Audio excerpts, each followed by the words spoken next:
My name's JT, and this is Seen and Heard.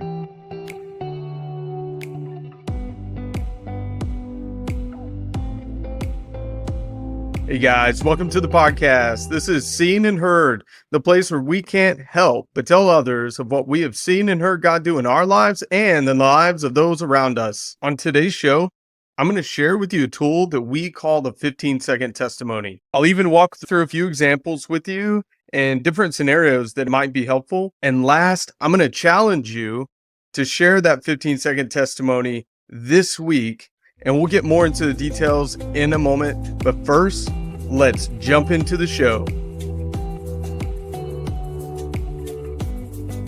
Has anybody ever asked you to share your testimony and you kind of give them that blank stare?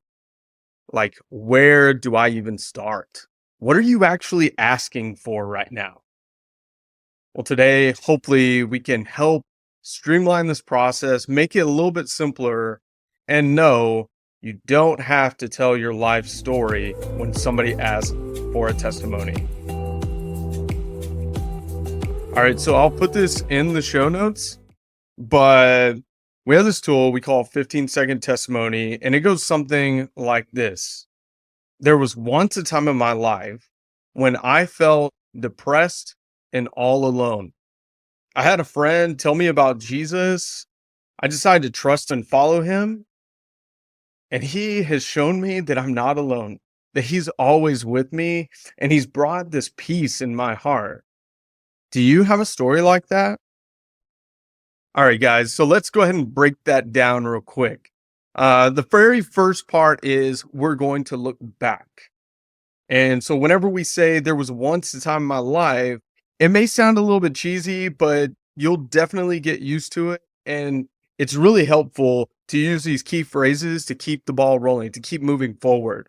And so there was once a time in my life, and then we'll give two adjectives or two things that describe that time in your life before you knew Jesus. And so I use the two words depressed and all alone. And so we'll fill those out a little bit more. So it'll be something like there was once a time in my life when I was just so depressed. I felt like nobody even cared about me, and I was just all alone. Nobody would listen. All right, so I just kind of filled those out a little bit. And then the next part is the main event, right? It's the event where you met Jesus. Again, we want to keep this really simple. And so I will say something like turn and trust, believe and follow, something like that. So then it would sound something like this. And then I had a friend tell me about Jesus, and it was there that I decided to turn and trust him. All right, now we're looking into the present and our experience of life since we've met Jesus. Okay, so we would typically use two adjectives that are the counter to the first two. So if I said depressed, I might say full of joy or hopeful. If I said all alone, I could say that he never leaves me, and that what I've found is community within the body of Christ or within the church or something like that. You do want to try to keep the Christianese out of it. So yeah, maybe scratch the body of Christ thing. That sounds a little too wild. And here's the last part. It's really important that you give this ask. Do you have a story like that? That's going to continue the conversation. If you don't have this transitional phrase, you'll be standing there staring at one another, and it's going to be awkward. And I don't know about you, I don't like awkward. Maybe I experienced that a little bit, but that's okay. This is not that time. We have the transitional phrase. All right. So I'm going to give you one more example, and then we'll kind of walk through some different scenarios where this would be helpful. There was once a time in my life when I was a slave to my addiction to drugs, and they had so much control over my life. I felt hopeless. But then this man from my church growing up saw me on the golf course one day, and he invited me to go to a men's conference. It was there that I decided to turn and trust in Jesus. And since then, he gave me freedom from all those addictions. And he fills my heart with so much hope and joy. Do you have a story like that? Every time I share that, it just gets me so excited. If you didn't know, that is my story. Jesus changed me. I was the guy in town. There were so many guys in town at that time, but I was one of the guys in town. I was high every single day. And Jesus radically saved me and basically delivered me from these addictions that were in control of my life. And so, man, I just can't help but tell others of what Jesus has done in my life. It's so awesome, and you should do the same. Man, I hope that this is encouraging to you. I will have this outline in the show notes, and hopefully you can go through that and work through it. All right, so when are some examples of when this would fit? Because it's going to be really awkward if you're talking about the Cowboys or, your favorite football team, and you just like, well, guys, there was once a time in my life. It's just going to be super awkward and weird, and people are going to be like, okay, thank you so much for that. Back to your regularly scheduled program. So, our 9-month groups, and when we're leading these 10-week discipleship groups, we'll go door knocking and we'll talk to people, and we call it care through prayer. So we'll knock on a door, somebody will come to the door, we'll say, hey, I'm your neighbor. How are you doing? One thing that I like to do to care for my neighbors is to pray for them. Is there something that I can pray for you? And so this is one example.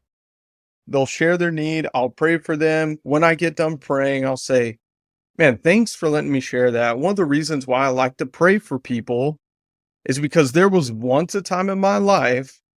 You get it.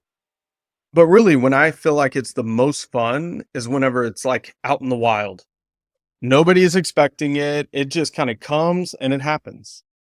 And, and it's awesome. So there've been so many times when I've been working alongside somebody and I'm doing my thing, they're doing theirs, and all of a sudden they're telling me about this like tragedy that's going on in their family. At that time, I'll usually change up the 15-second testimony a little bit and say something like, yeah, I know that whenever I feel super hopeless and I don't know what to do because everything just looks so bad, I'll read the Bible, and there's this passage in Philippians that says to not worry and to give all my concerns, all my anxieties to Jesus, and that the peace of God that doesn't make sense to everybody else will rest on me. Do you have a story like that? So I just want to encourage you. Yes, we use tools. Just like last time I shared with you the Discovery Bible Study method, and now we're talking about the 15-second testimony. And these are tools that have been used by many people, and they found them to be helpful and effective. But understand, when you use a 15-second testimony, it's not rigid. You make it your own. Just know that there's a before Jesus, and there's Jesus interacting and changing everything, and then there is life after Jesus. And we're trying to point to the hope that we have in him. Yeah, so make it your own. Have fun with it. All right, so I started this practice a couple years back when God would do something amazing in my life. And I know that he does amazing things every day that I'm not aware of and I don't see. But whenever I do see them, I really feel like we have a responsibility to his faithfulness and to point things back to him, to tell others about it. And so when God does this miracle in my life and I don't actually tell somebody about it, it feels like I'm hoarding the blessing, or I'm not pointing to Jesus and giving him the glory to make him more glorious to those people around me. So whether it's when you came to faith and telling that story, or a miracle that God's done in your life more recently, we need to be faithful to him in telling others what he has done in our life, to be faithful to share with others what we have seen and heard. And so with that, I have a really exciting opportunity for you. It's only going to take you a minute or two, maybe even 15 seconds, and it's not going to cost you anything. I have a link where you can record yourself sharing your 15-second testimony, or a little bit more built out version. The recording will allow for 1.5 minutes. Guys, how encouraged would you be if you just heard for 15 minutes straight a bunch of random people to you, right? You might not know them, sharing what Jesus has been doing in their lives. Wouldn't that be so awesome? For just one after the other after the other. Jesus did this. I was like that. And then Jesus, and man, he's redeemed me from that. Wouldn't that be so fun? Wouldn't you want to listen to that over and over? I know I would. And so other people want to as well. They want to hear that. And so in order for them to hear that, I need you to share that. All right, so below, I'll put a link to this podcast page that I have. And on that page, you'll be able to find all the episodes, all the places where you can listen to this podcast. And then there will be a place that at the very top, it'll say voice memo. You'll click that link. It'll take you to a page that'll have a big orange button, and you'll just click record. You'll get to listen to it before you send it. It'll come to my inbox, and I'll get it in a format that I can just throw it in here. But don't worry, I will take out the background noise and make the audio come out a little bit more, so you don't have to worry about the quality of your audio too much. Really, this is one of the big ideas of the podcast in the first place. Number one, it's to keep communication going with me and the people that are supporting the ministry that I get to be a part of, and also to tell others what I've seen and heard God do in my life. And so I want to give you that opportunity to do that we could share that here, that I would be encouraged, that you would be encouraged, that it would build up the body. All right, guys, I'm really excited to hear those 15-second testimonies that you sent in. Next time, we'll talk about Launch Global, the training organization that helps develop laborers and leaders from the local church here to see church planting movements among unreached people groups.